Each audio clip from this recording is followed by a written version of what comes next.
इस वक्त की सबसे बड़ी खबर हम आपको बता रहे हैं, जहां दिल्ली पंजाब में सीट बंटवारे पर होनी है बातचीत। आम आदमी पार्टी के साथ ये बड़ी बैठक होगी जिसमें 3 बड़े नेता शामिल होने जा रहे हैं। इस वक्त की ये सबसे बड़ी खबर, विपक्ष की इंडिया अलायंस में सीट शेयरिंग पर जारी घमासान के बीच में आज दिल्ली में कांग्रेस और आम आदमी पार्टी के बीच बातचीत होने की खबर मिल रही है। और ये बातचीत दोपहर 12 बजे दिल्ली में होनी है। इस बैठक में आम आदमी पार्टी की तरफ से सांसद संदीप पाठक, कैबिनेट मंत्री आतिशी और सौरभ भारद्वाज जैसे बड़े लीडर आम आदमी पार्टी के शामिल होने जा रहे हैं। आपको ये भी बता दें कि बैठक में दिल्ली और पंजाब में सीट शेयरिंग के फॉर्मूले पर सहमति बनाने की कोशिश यहां से की जानी है।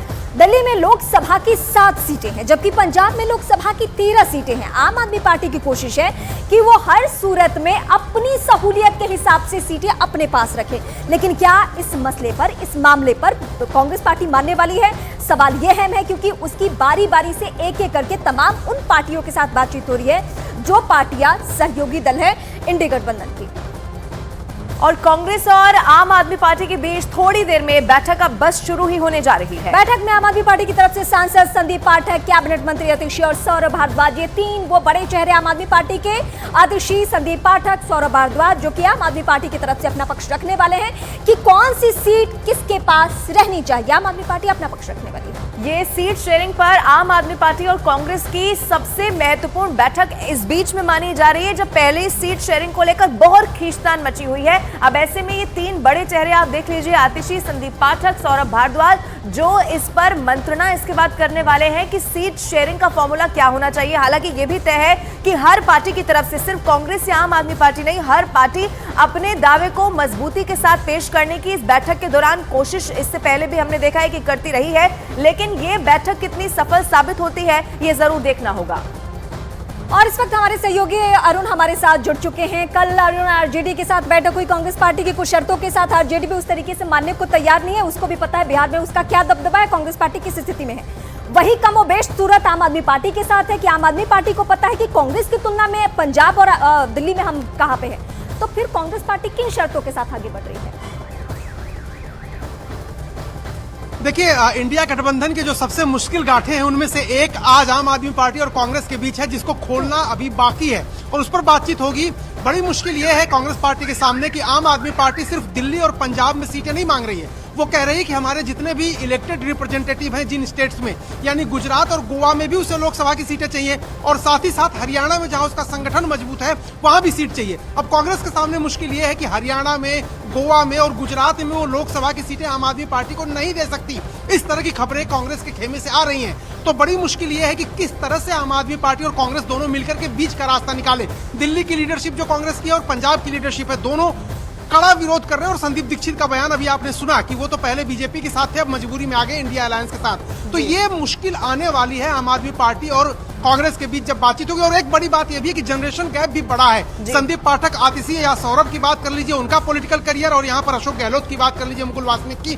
तो मुश्किलात हैं इस गठबंधन की और सबसे मुश्किल में से एक गठबंधन बातचीत आज दोपहर होने वाली है। और इसी में देखना होगा कि क्या नतीजा जिसकी उम्मीद की जा रही है उतना सहूलियत से निकल पाता है। क्या आप नजर बना के रखेगा, फिर लौटेंगे आपके पास।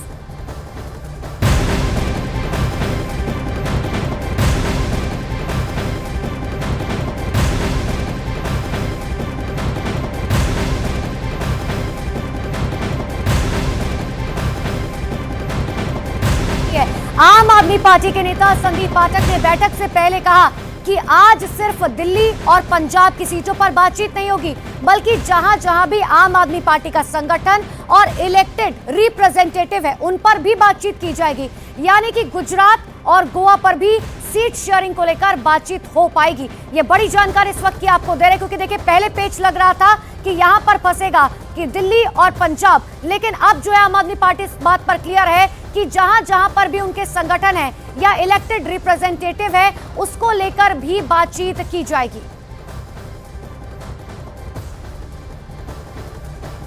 सारी जितने भी इम्पोर्टेंट स्टेट्स है जहाँ पे हमारे इलेक्टेड रिप्रेजेंटेटिव्स है और जहाँ पे ऑर्गेनाइजेशनल स्ट्रेंथ है, उन सारी स्टेट्स को, इम्पोर्टेंट क्रिटिकल स्टेट्स को लेकर बैठेंगे और सभी पे चर्चा होगी। निश्चित रूप से सारे पार्टनर सीरियस है और दी ओनली थिंग इज़ कि जितनी जल्दी हो जाए उतना अच्छा रहेगा। बाकी सही दिशा में जा रहा है मुझे लगता है। मैं सिर्फ इतना कहना चाह रहा हूँ कि आम आदमी पार्टी के जहाँ जहाँ पर भी ऑर्गेनाइजेशनल स्ट्रॉन्ग ऑर्गेनाइजेशनल और इलेक्टेड रिप्रेजेंटेटिव है, उन सभी इंपॉर्टेंट और क्रिटिकल स्टेट्स को लेकर बैठेंगे। और इधर कांग्रेस नेता संदीप दीक्षित ने बैठक से पहले आम आदमी पार्टी पर पलटवार कर दिया है। उन्होंने कहा है कि आपके साथ हमारा टकराव दिल्ली सरकार को लेकर है।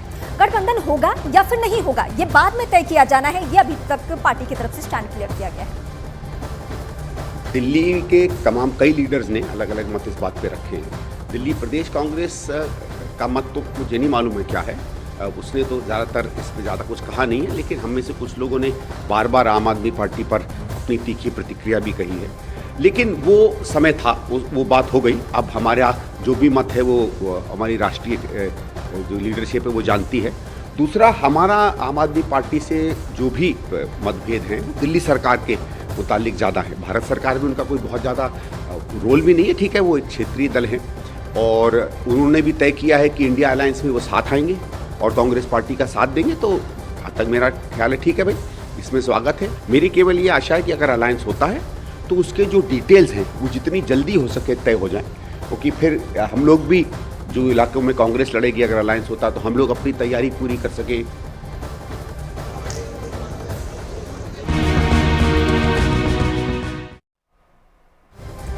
और इस वक्त एक बहुत बड़ी खबर आपको बता दें, न्यूज 18 इंडिया को फरार टीएमसी नेता शाहजहां शेख की एक्सक्लूसिव तस्वीरें मिल गई हैं। और इनमें से एक वीडियो में कोट पहने शाहजहां शेख मोटरसाइकिल पर स्टंट करता हुआ नजर आ रहा है। वो बाइक को गोल गोल घुमाते हुए दिखे और लोग खड़े होकर उनके करतब को यहाँ पर देखते रहे हैं। वहीं दूसरे वीडियो की इस वक्त हम तस्वीरें दिखाएंगे। वो तस्वीर भी एक अलग ही इसके बारे में कहानी बयां करती हुई, यानी बाढ़ प्रभावित इलाका और वहां जाकर स्टंट करता हुआ शाहजहां शेख, जिसकी तस्वीर इस वक्त आपके टीवी स्क्रीन पर है।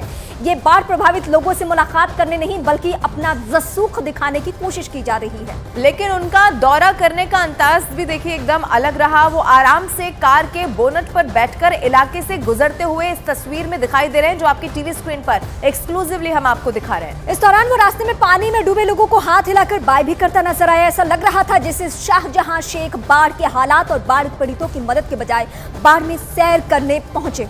और ये तस्वीरें अब इस वक्त आपके टीवी स्क्रीन पर हम आपको दिखा रहे हैं। आपको ये भी बता दें कि इस वक्त शाहजहां शेख की तलाश की जा रही है, लेकिन अब ये दो तस्वीरें जो इस वक्त न्यूज 18 इंडिया के पास एक्सक्लूसिवली मौजूद हैं। एक तस्वीर में आप देखेंगे कि बाइक से वो अपना स्टंट करते हुए दिखाई दे रहे हैं, लोग वहां पर उनका एक करतब देख रहे हैं। और एक और तस्वीर जहां पर वो बाढ़ प्रभावित इलाके का दौरा करने का दावा किया जाता है, लेकिन ऐसा लग रहा था कि वो किसी सैर के लिए निकले हों।